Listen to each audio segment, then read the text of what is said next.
నా పేరు మామిడి సామెల్, నాది మహబూబ్నగర్ జిల్లానే.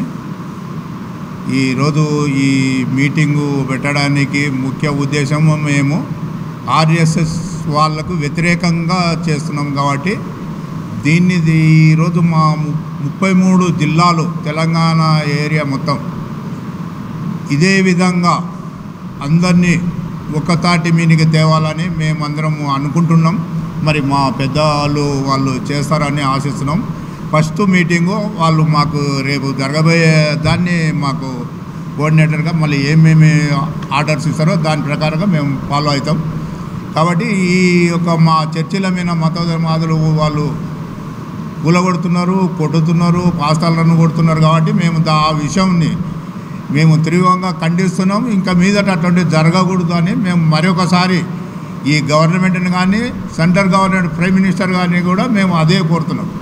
మతోన్మాదుల మీద మా చర్చిల పైన ఉసకొల్పడం జరుగుతుంది. అదే మీరు ముస్లింల మసీదుల కాడికి కొండి శాతనైతే ఆడ చేయండి, మీరు మొగోళ్ళని మేము ఈరోజు మీకు కూడా గులాంగిరి చేస్తాం. మేము క్రిస్టియన్స్ అంటే మేము ఏమనమనే అది అల్సుగా తీసుకుంటున్నారు. ఈ అల్సును ఒక్కోసారి ఉల్టా అయితే ఇక తిరగబడ్డ రోజు మీరు ఎవరు ఇక తట్టుకోలేరు. కాబట్టి మేము తీవ్రంగా ఖండిస్తున్నాం.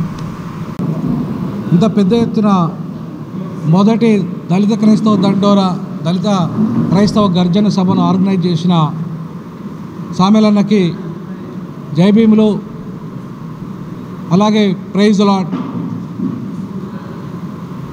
ఈరోజు దళిత క్రైస్తవ దండోరా ఏర్పడి ఇది 3వ నెల.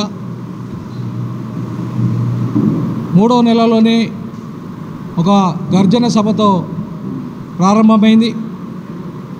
గతంలో కూడా హైదరాబాద్లో ఇంకా ఇతర ప్రాంతాలలో కూడా అనేక సమావేశాలు ఏర్పాటు చేయడం జరిగింది. ప్రధానంగా దళిత క్రైస్తవులపై జరుగుతున్న దాడులు, మతోన్మాదులు చేస్తున్న దాడులను హెచ్చరిస్తూ ఒకవేళ భవిష్యత్తులో కనుక ఇట్లే దాడులు జరిగితే, కోటి మంది క్రైస్తవులు తిరగబాటు అయితే మతోన్మాదులు పని ఏమవుతుందో ఒకసారి గమనించాలి. ఖచ్చితంగా మతోన్మాదులారా ఖబర్దార్ అంటున్న ఈ సందర్భంగా మా జోలికి వచ్చారనుకో కొడుకులారా, తెలంగాణలో ఏం జరిగిందో తెలంగాణ ఉద్యమంలో ఆంధ్రలో ఉనికిచ్చినట్టుగా ఈ మతోన్మాదులను తరిమేస్తామని చెప్పేసి ఈ సభాముఖంగా అంబేద్కర్ కళాభవన్ సభాముఖంగా మహబూబ్ నగర్ సభాముఖంగా మేము హెచ్చరిక చేస్తూ ఉన్నాం. వాళ్ళు కనుక మా జోలికి వస్తే ఊరుకునేది లేదు. ఒక్క దెబ్బకు 10 దెబ్బలు కొడతాం. ఒక చర్చిని కూలగొడితే 10 మీ దేవాలయాలను కూలగొడతాం. సవాలే లేదు, భయపడే సవాలే లేదని చెప్పేసి ఈ సందర్భంగా చెప్పదలుచుకున్నా. మేము భారత రాజ్యాంగంలో బాబాసాహెబ్ అంబేద్కర్ ఏ మత స్వేచ్ఛ మీకు ఇచ్చినట్టుగా మాకిచ్చాడు, జీవించే హక్కు మీకు ఇచ్చినట్టుగా మాకిచ్చాడు. అలాగే ప్రతి వారికి అన్ని రకాల హక్కులు, ప్రాథమిక హక్కులతో పాటు మానవ హక్కులన్నీ కూడా ఇవాళ మీకు ఇచ్చినట్టుగానే మాకు ఉన్నాయి. మా మీద మీరు దాడి చేస్తే ప్రతి దాడి తప్పదు. కాబట్టి ఒకటే చెప్పదలుచుకున్న ఈ సందర్భంగా, దళిత క్రైస్తవులు దలుచుకుంటే తెలంగాణలో ఆంధ్రుని తరిమేసినాం, అలాగే బ్రిటిషుని తరిమేసినాం, మిమ్మల్ని కూడా తరిమేస్తాం. మీరంతా ఆర్య సంతతి, ఈ విదేశీ సంతతి, మీరు ఈ దేశం వాసులు కాదు, మూలవాసులు కాదు. మేము ఈ దేశవాసులము, మూలవాసులం.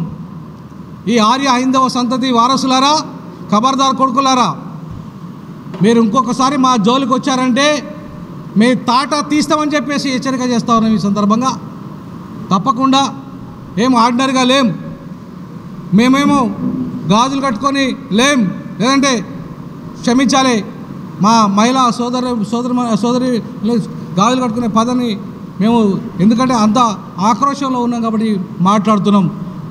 ఇవాళ రేవంత్ రెడ్డి గారు ముఖ్యమంత్రి గారు, మీరు రెడ్లకు ఒక్కటికి మాత్రమే ముఖ్యమంత్రి గారు కాదు, 4 కోట్ల మంది ప్రజలకు, ముఖ్యంగా 1 కోటి మంది దళిత క్రైస్తవులు కూడా మీరు ముఖ్యమంత్రి, మేము ఓటేస్తే మీరు ముఖ్యమంత్రి అయినరు. ఇప్పటి వరకు 32 ప్రాంతాల్లో దాడులు జరిగినాయి. మరి మీరు ఒక్క మాట కూడా స్పందించలే. మీ పాలమూరు జిల్లా సందర్భంగా హెచ్చరిక చేస్తూ ఉన్నాం. మీరు కనుక ఇట్లే వస్తే మీ సీట్లో మీరు కూర్చోరు. వచ్చే పార్లమెంట్ ఎన్నికల్లో మీరు 12 సీట్లు కాదు కదా 2 సీట్లు కూడా గెలవరు, మా జోలికి వస్తాయి 2 సీట్లు కూడా గెలవరని చెప్పేసి ఈ సందర్భంగా హెచ్చరిక చేస్తూ ఉన్నాం. మా ఈ పాలమూరు జిల్లాలో ఇదే జిల్లాలో ఇవాళ అంతర్జాతీయ స్థాయిలో మా దళిత క్రైస్తవులారు క్వీన్ విక్టోరియా ఆమె స్విమ్మింగ్లో గోల్డ్ మెడల్ సాధిస్తే గతంలో ఇదే పాలమూరు జిల్లాకు సంబంధించిన శ్రీనివాస్ గౌడ్ క్రీడాశాఖ మంత్రి ఉంటాడు. కానీ మా దళితురాలు దళిత క్రైస్తవురాలు అందుకే ఆమెకు గజం స్థలం కానీ ఒక్క పైసా కానీ ఒక పోస్ట్ కానీ ఇవ్వలేదు.